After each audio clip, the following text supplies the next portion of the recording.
मुफ्ती साहब, मैं आपसे पूछना चाहूँगा कि जो माँ है उसका जो हिस्सा है अक्सर औक़ात उसको तो काउंट ही नहीं किया जाता। जब विरासत की बात आती है तो माएँ बेचारी, पाकिस्तान में अक्सर ऐसे इलाके हैं जहाँ पर ना इतनी विजिलेंट होती हैं, ना उनको इतनी अवेयरनेस होती है, और वो वैसे ही अपना सारा हिस्सा बच्चों में ही दे देती हैं। तो माँ अगर ख़ुद से अपना हिस्सा बच्चों को दे दे या किसी प्रेशर में आके दे दे तो ये जायज़ है?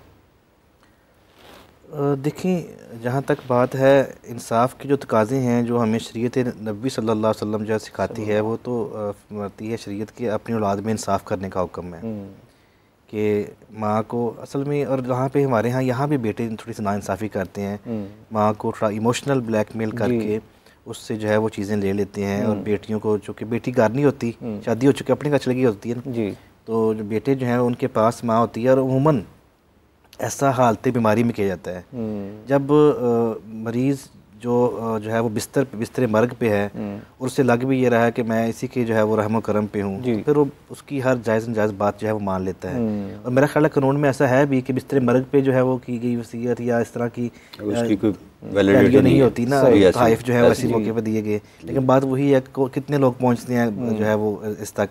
और यहाँ मैं एक बात और भी हमारे माशरे में जो बड़ी आम पाई जाती है वो करना चाहूँगा कि लोग ना विरासत की तकसीम के वक्त जो स्पेशली बेटे या दीगर रिश्तेदार जो उन्होंने की ज़िंदगी में उसको अपने वालिदैन को या उनके जो है वो ससुराल वालों की तरफ से कुछ तहफ़ मिले होते हैं गोल्ड की सूरत में या इस तरह की, तो वो वापस लेने के लिए पहुंच जाते हैं जी। अच्छा, शरई तौर पर तो ऐसे है कि जब आप किसी को हिबा करते हैं ना, गिफ्ट देते हैं, और वो उस पर कब्ज़ा कर लेता है, तो उसे हम कहते हैं कि ये हिबा ताम हो गया है। मतलब किसी ने ऐसे गिफ्ट किया और चीज़ अभी उसने दी नहीं, आपके पास पड़ी है या आपके पास पहुँची नहीं है, आपके कब्ज़े में नहीं अभी आई वो जगह, तो फिर अभी ताम नहीं हुआ, तो उसमें तो वापसी का चांस बनता है। लेकिन जब वो उस पर कब्ज़ा हो गया उस पर, तो हिबा ताम हो गया। हिबा ताम को वापस नहीं किया जा सकता। उसके बारे में हदीस बारका में आता है कि कोई तोहफ़ा दे के वापस ले ले, उसकी मिसाल ऐसी है जैसे कुत्ता जो है वो कह करके वोमिटिंग करके उसको चाट ले। मतलब इतना नापसंद किया गया शरीयत में। लेकिन हमारे यहाँ माशरे में ऐसे लोग करते हैं, जो चीज़ तोहफे में अता कर दी गई आप उसको वापस नहीं ले सकते, वापस नहीं ले सकते। और ये बड़ी आपने मिसाल दी हुज़ूर नबी अकरम सल्लल्लाहु अलैहि वसल्लम की, जो भी उन्होंने फरमाया बेशक वही सच है, वही हक़ है। अच्छा ज़ुहैब साहब, जैसे मुफ्ती साहब ने बताया कि माओं को जो है वो कंसीडर नहीं किया जाता और बहुत सारी जगह पे बच्चे बहुत ज़्यादा ज़्यादती करते हैं, लेकिन अगर माँ को उसके हक़ से महरूम किया गया है और वो अपना हक़ लेना चाहती है, तो ये ओम्बड्समैन के अलावा अगर वो डायरेक्ट सिविल कोर्ट में जाए तो फिर कितना प्रोसीजर है? जी बिल्कुल जा सकती है। सिविल कोर्ट में उसको डिक्लेरेशन फ़ाइल करना पड़ेगा इमूवेबल प्रॉपर्टी के लिए, और सक्सेशन सर्टिफिकेट जो है वो लेना पड़ेगा उसकी मूवेबल प्रॉपर्टी के लिए। जो जिसका हक़ है एज़ पर शरिया लॉ और एज़ पर आपका लॉ ऑफ द लैंड है उसके मुताबिक उसको मिलेगा। ये नहीं है कि उसका हक़ नहीं मिलेगा। हाँ, इसमें थोड़ी देर हो सकती है क्योंकि हमारे यहाँ पे जो कोर्ट केसेस हैं सिविल कोर्ट में वो 100+ के ऊपर कॉज लिस्ट डेली की होती है, तो ये तो नहीं कहा जा सकता कि दिनों में इसका फ़ैसला हो जाएगा। और ये ज़ुहैब साहब अमूमी तौर पर बहुत सारे केसेस ऐसे हैं सिविल, स्पेशली इनहेरिटेंस के केसेस में और जायदाद के केसेस में, ये बहुत जल्दी स्टे ले लिया जाता है किसी भी मैटर को रोकने के लिए वहीं पर। तो स्टे अमूमी तौर पर लोगों का एक तासुर मौजूद है लोगों में कि स्टे जब किसी प्रॉपर्टी पे हो जाता है तो जी स्टे नहीं टूटता और वो वहीं पर मामला लटक जाता है। तो स्टे के हवाले से ज़रा एक, इसमें स्टे का जो बेसिक कॉन्सेप्ट है वो ये है कि जब तक केस का फैसला नहीं होता प्रॉपर्टी जिसके पास है, जिसके कब्जे में है, वैसी रही जाएगी, आगे सेल नहीं हो सकती है, इसकी फर्दर डिवीजन नहीं हो सकती जब तक कोर्ट का फैसला ना हो जाए। अब स्टे टूटने की जहाँ तक बात है तो देखिए कोर्ट में एक प्रोसीजर है, आपने स्टे एप्लीकेशन दी, अदालत ने आपके आर्गूमेंट सुन के अगर स्टे बनता तो स्टे दे दिया, नहीं बनता तो नहीं दिया। उसके बाद दूसरी पार्टी को नोटिस हुआ, दोनों की कायदा बहस के बाद अदालत डिसाइड करेगी कि ये स्टे जो है उसको कन्फर्म किया या नहीं किया जाए, बरकरार रखा जाए या नहीं किया जाए। अगर तो वो कन्फर्म कर देती है तो जब तक केस का फैसला नहीं हो जाता तब तक वो स्टे बरकरार रहेगा, एज इट इज़ रहेगा। और अगर वो स्टे नहीं है, अदालत उस स्टे को कंफर्म नहीं करती है, तो इसका मतलब है कि प्रॉपर्टी आज़ाद है किसी भी तरह के स्टे से। मैं सवाल कर सकता हूँ अपने भाइयों से कि स्टे के बारे में अवामुन नास में ये मशहूर है कि आपके पास कोई सबूत नहीं, कोई प्रूफ नहीं, कुछ भी नहीं है, फिर भी स्टे मिल जाता है, आप अदालत में स्टे मिल जाता है और देखा भी है, मिल भी जाता है। ये क्या? नहीं, ये गलत बात है, ऐसा नहीं है। कोई ना कोई आपके पास प्रॉपर डॉक्यूमेंट होना चाहिए क्योंकि अदालत ने अपना जुडिशियस माइंड अप्लाई करना है। विदाउट जुडिशियस माइंड जो है वो अदालत स्टे नहीं देगी। अमूमी तौर पर स्टे बनता होगा तो मिलेगा, अदरवाइज नहीं। सरकारी जगहों पे लोग स्टे ले आते हैं। असल में होता ये है कि मुफ्ती साहब लोगों ने, जब ये जो आप बात कर रहे हैं, जब भी कोई जायदाद के मामले में फ़्रॉड करना चाहता है तो उसकी कोशिश होती है वो उसके 2 नंबर या फेक डॉक्यूमेंट्स क्रिएट कर लेता है। जब आपके पास फेक, जैसे ज़ुहैब साहब ने पहले बताया कि डॉक्यूमेंट्री एविडेंस को तरजीह दी जाती है, अगर आपके पास मौजूद है डॉक्यूमेंट और चाहे वो फ़ेक है, ये तो डिसीजन बाद में होगा ना कि ये डॉक्यूमेंट फ़ेक था जो आपके पोजेशन में है या फिर ये सही है, उसकी दुरुस्त और उसके गलत होने का फ़ैसला भी अदालत करेगी, लेकिन वो बाद में। लेकिन सबसे पहले जब आप स्टे अप्लाई करते हैं किसी भी चीज़ के लिए तो आप अदालत से ये दरख्वास्त करते हैं कि इसके ऊपर किसी नुकसान का ख़तरा है फौरी तौर पर, तो इस मामले को यहीं पर रोक दिया जाए। तो इस हवाले से अदालत जो है इस चीज़ को मद्देनज़र रखते हुए कि कोई ऐसा नुकसान ना हो जाए तो उस मामले को वहीं रोक देती है और उसको टेकअप करके अपने पास ले आती है कि मुझे बताएं कि क्या मामला है। फिर वो डिसीजन होता है, जैसे ज़ुहैब साहब ने बताया कि अदालत दोनों फ़रीक़ैन को सुनकर कि उनकी क्या आर्गूमेंट्स हैं और क्या उसकी अदालत की नज़र में क्या चीज़ सही है और क्या ये स्टे बरकरार रखना चाहिए कि नहीं।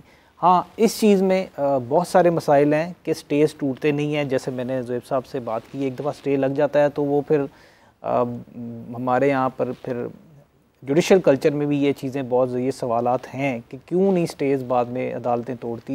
लेकिन इसमें क्या है कि आपके पास अपीलेट फोरम भी मौजूद है, अगर आप अग्रीव हैं तो आप अपीलेट फोरम में भी जा सकते हैं। अगर आप का स्टे नहीं टूट रहा तो आप हाई कोर्ट में जा सकते हैं, आप सुप्रीम कोर्ट में जा सकते हैं, आपके पास प्लेटफॉर्म्स तो मौजूद होते हैं। लेकिन यही है कि आप कितना अपने लिए, अपने हक़ के लिए जदोजहद करते हैं। तो मैं बड़ी साहब आपसे पूछना चाहूँगा कि बात हो रही थी सक्सेशन और ज़ुहैब साहब ने बात की डिक्लेरेशन। सक्सेशन और डिक्लेरेशन हासिल करने का तरीक़ाकार मैं चाहूँगा आप बताइए।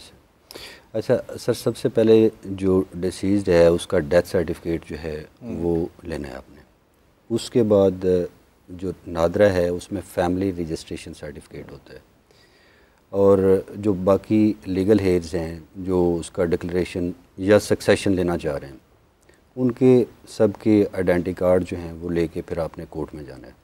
कोर्ट को आपने अप्लाई करना है कि जी मुझे सक्सेशन चाहिए जी। हम ये जो डिसीज़्ड है उसके लीगल हेयर हैं या डिक्लेरेशन किसी प्रॉपर्टी का, उसके लिए आपको FRC चाहिए, FRC चाहिए जी जी, वही फैमिली रजिस्ट्रेशन सर्टिफिकेट होता है। और उसके बाद डेथ सर्टिफिकेट मैंने कहा है और जो लीगल हेयर्स हैं सही उनके आइडेंटिटी कार्ड जो हैं उनकी कॉपी चाहिए।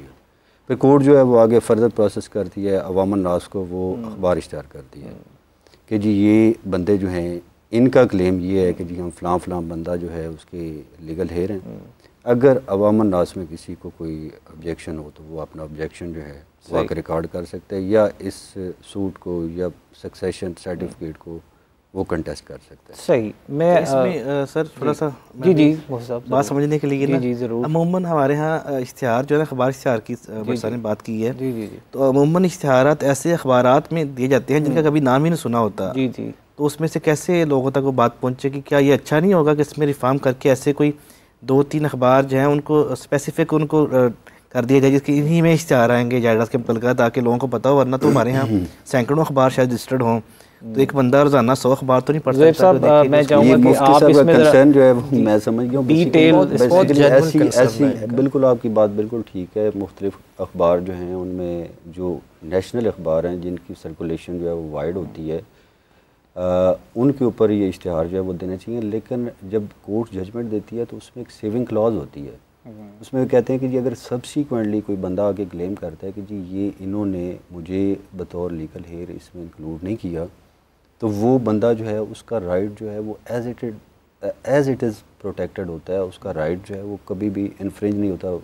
लेट्स सपोज वो 10 साल बाद आके कहता है कि जी मैं इसमें जायज़ जो है वो शरीफ वारस था, लीगल हेयर था, तो इन्होंने मुझे जिन्होंने लिया है उन्होंने मुझे शामिल नहीं किया, तो वो उसमें इंक्लूड हो। बड़े साहब ने बड़ी बेहतरीन वजाहत की। मैं चाहूँगा ज़ुहैब साहब आप ज़रा ये बताइएगा कि लोग ये करते क्यों हैं और ये एक्स पार्टी करवाने के लिए जो कुछ किया जाता है इसके ऊपर भी ज़रा रोशनी डालें। और इसकी रेमेडी जैसे बड़े साहब ने बताया कि अगर कोई शख्स इससे महरूम है भी और उसको पता चला है कि वो चाहे फ़ैसला भी हो गया हो लेकिन वो एक्स पार्टी फ़ैसला हुआ होगा, अगर वो किसी भी टाइम पर आकर एप्लीकेशन देता है, उसको बताता है कि मेरा राइट इन्फ्रिंज किया गया, मुझ तक तो ये बात पहुँची नहीं, तो उसको फिर कैसे रेमेडी? देखिए पहली बात तो यह है कि आजकल अखबार का कल्चर वैसे ही ख़त्म हो गया है। जो मीडिया में इतने न्यूज़ चैनल आ रहे हैं लोग वहाँ से अपडेट ले लेते हैं मुल्की और गैर मुल्की हालात की, तो अखबार जो है वो बहुत कम लोग रह गए हैं जो आज भी अखबार का जो पढ़ने का स्टाइल है उनका वो एज इट इज़ बरकरार है।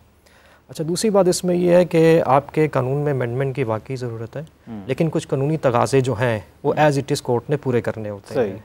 इन केस अगर आपका केस एक्स पार्टी भी चला गया है, अब मैं वो बातें यहाँ पे नहीं आपके सामने कैमरे के सामने बता सकता कि किस तरह के लोग जो हरबे इस्तेमाल करते हैं एक्स पार्टी बता सकते हैं, कोई मसला नहीं, इट डजंट मैटर। लेकिन जो कानूनी राह है, अगर एक्स पार्टी हो भी जाए, डिक्री हो भी जाए, फिर भी आपके पास रेमेडी मौजूद है। आप सेम कोर्ट में जाके एक्स पार्टी सेटिंग असाइड की एप्लीकेशन दे सकते हैं, कोर्ट उसको सुनेगी, पुरानी जो डिक्री है उसको क्या डिसमिस कर दे, मतलब कि ख़त्म कर देगी, रिकॉल कर देगी, और उसके बाद जो है वो आपका केस बाकायदा सुना जाएगा और उसके बाद फिर जो है वो कोर्ट फैसला देगी। अगर आपका हक बनता है तो वो छीना नहीं जाएगा, कोर्ट आपको लेके देगी। वो सब मेरा ख्याल है एक्स पार्टी खुला भी लोग ले लेते हैं। हाँ जी, खुला भी ले लेते हैं वो भी।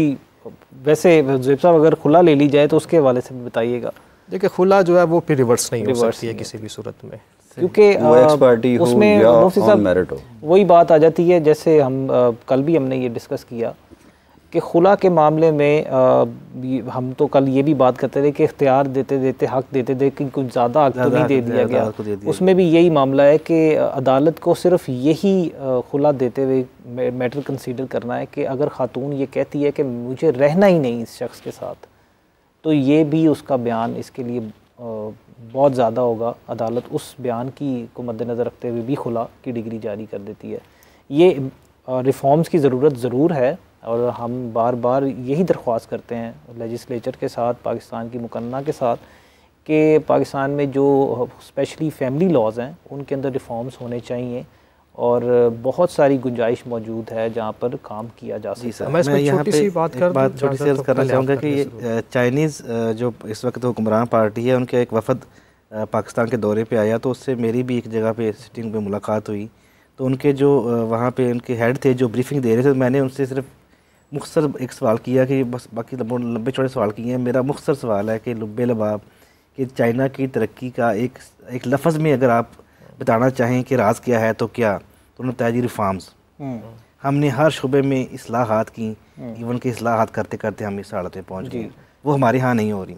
अब मुफ्ती साहब, ये रिफॉर्म्स जो है ना, इस्लाहात, ये सिर्फ हमारे फैमिली लॉज में नहीं, पाकिस्तान के हर शोबे में बहुत ज़्यादा, मतलब अगर हम किसी भी शोबे को देख लें तो वो अभी तक अगर तबाही का सबब यही है कि हमने रिफॉर्म्स नहीं की।